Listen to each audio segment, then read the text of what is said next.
അസ്സലാമു അലൈക്കും വറഹ്മത്തുള്ളാഹി വബറകാത്തു. ഹദീസ് പഠനം. അള്ളാഹു ഇഷ്ടപ്പെട്ടാൽ ഉറപ്പായും കിട്ടുന്നത്. ബിസ്മില്ലാഹി റഹ്മാനി റഹീം. അൽഹംദുലില്ലാഹി റബ്ബിൽ ആലമീൻ. വസ്സലാത്തു വസ്സലാമു അലാ റസൂലിഹിൽ അമീൻ വഅലാ ആലിഹി വസഹ്ബിഹി അജ്മഈൻ.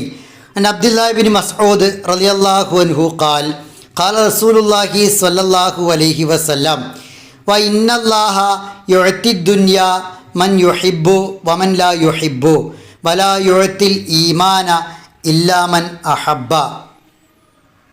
റസൂലുള്ളാഹി സ്വല്ലല്ലാഹു അലൈഹി വസല്ലമ പറഞ്ഞതായി അബ്ദുല്ലാഹി ഇബ്നു മസ്ഊദ് റളിയല്ലാഹു അൻഹു പറയുന്നു, അല്ലാഹു സുബ്ഹാനഹു വ തആല നിശ്ചയമായും അവൻ ഇഷ്ടപ്പെടുന്നവർക്കും ഇഷ്ടപ്പെടാത്തവർക്കും ദുനിയാവ് നൽകും. എന്നാൽ അവൻ ഇഷ്ടപ്പെട്ടവർക്ക് മാത്രമേ ഈമാൻ നൽകുകയുള്ളൂ. ഇമാം ബൈഹഖി റഹിമഹുല്ല അദ്ദേഹത്തിൻ്റെ ഗ്രന്ഥത്തിൽ റിപ്പോർട്ട് ചെയ്ത ഷെയ്ഖ് നാസറുദ്ദീൻ അൽബാനി റഹിമഹുല്ല സ്വഹീഹ് എന്ന് രേഖപ്പെടുത്തിയ ഒരു ഹദീസാണ് ഇത്. അല്ലാഹു സുബ്ഹാനഹു വ തആല ഇഷ്ടപ്പെടുന്നവർക്ക് മാത്രം പ്രത്യേകം നൽകുന്നതെന്ത്, എല്ലാവർക്കും പൊതുവിൽ നൽകുന്നതെന്ത് എന്ന് സൂചിപ്പിക്കുന്ന ഹദീസാണ് ഇത്. അല്ലാഹു ആരെ ഇഷ്ടപ്പെടുന്നുവോ അവർക്ക് സത്യവിശ്വാസത്തിൻ്റെ മാധുര്യം, ഈമാൻ നുകരാൻ അവസരമൊരുക്കും.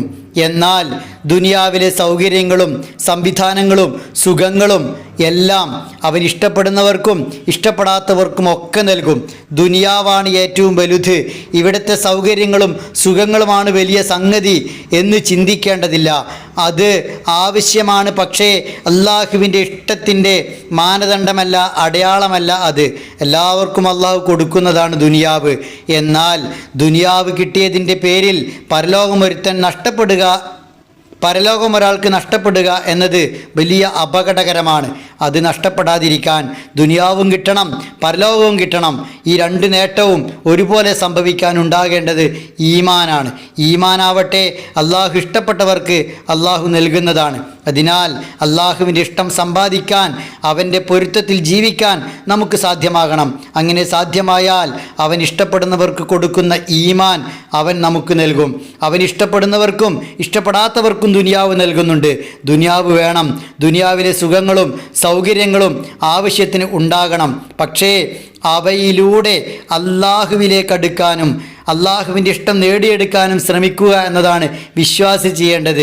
ദുനിയാവിനെ വെട്ടിപ്പിടിക്കാനും കൂട്ടിപ്പിടിക്കാനുമുള്ള ശ്രമത്തിനിടയിൽ ഈമാൻ നഷ്ടപ്പെടുന്ന സാഹചര്യം ഒരിക്കലും ഉണ്ടാകാൻ പാടില്ല. കാരണം ദുനിയാവ് എത്ര ഒരാൾക്കുണ്ട് എന്നതല്ല പരലോകത്ത് സ്വർഗം കിട്ടാൻ, നരകരക്ഷ കിട്ടാനുള്ള മാനദണ്ഡം. മറിച്ച് ഒരാൾ എത്ര അളവിൽ ഈമാൻ കൈക്കൊണ്ടു, ഈമാൻ ഉൾക്കൊണ്ടു, ഈമാൻ ഉണ്ടായി എന്നതാണ്.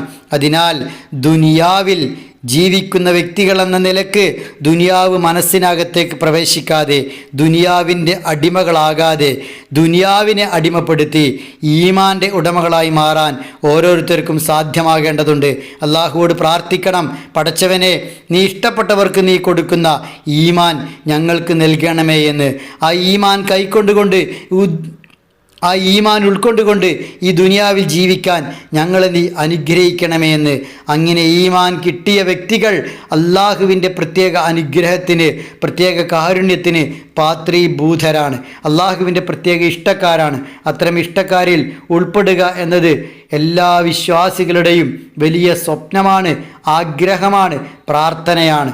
അതിനാൽ പടച്ചവൻ്റെ ഇഷ്ടക്കാരിൽ ഉൾപ്പെടുന്ന ഈമാൻ്റെ ഉടമകളായി നമ്മൾ മാറണം.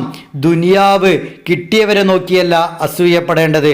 അള്ളാഹുവിലേക്ക് കൂടുതൽ അടുത്ത, അവനെ ഏറെ ഇഷ്ടപ്പെടുന്ന, അവന് വേണ്ടി ജീവിക്കുന്ന ആളുകളെ നോക്കി അതുപോലെ ജീവിക്കാനാണ് കൊതിക്കേണ്ടത്, ആഗ്രഹിക്കേണ്ടത്, ശ്രമിക്കേണ്ടത്. അങ്ങനെ നമ്മളെക്കാൾ ഈമാനുണ്ട് എന്ന് നാം വിശ്വസിക്കുന്ന ആളുകളിലേക്ക് നോക്കി അവരുടെ ഈമാൻ കൂടി അവരെ പോലെ കൂടുതൽ ഈമാനുള്ളവരായി മാറാൻ നമ്മൾ ശ്രമിക്കുക. അള്ളാഹുവിൻ്റെ ഇഷ്ടം നേടിയെടുക്കുക. അള്ളാഹു അനുഗ്രഹിക്കുമാറാവട്ടെ.